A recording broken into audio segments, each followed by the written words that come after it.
आपल्यासोबत शरद गोसावी सर आहेत. आपण बातचीत करणार आहोत. सर, साम टीव्ही आणि सकाळी एक स्टिंग ऑपरेशन दाखवलं होतं की खाजगी शाळा पालकांची कशी लूट करतायत, त्या संदर्भात काय कारवाई केली जाणार आहे? खाजगी शाळांना आम्ही कडक निर्वाणीचा इशारा देणार आहे की विद्यार्थ्यांची पुस्तकं, गणवेश किंवा इतर जे शैक्षणिक साहित्य असेल हे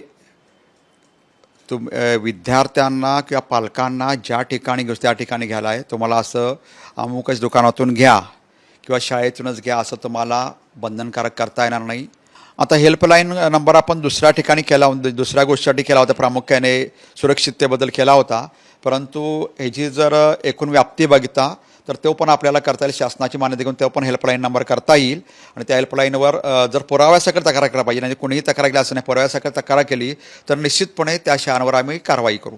आणि अशा प्रकारचे NCERT आणि SCERTने प्रमाणित केलेलीच पुस्तकं, शासकीय पुस्तकं घ्यावी लागतील. अन्य कुठल्याही माध्यमाची कुठल्याही प्रकाशनाची पुस्तकं बंधनकारक तुम्हाला करता येणार नाहीत.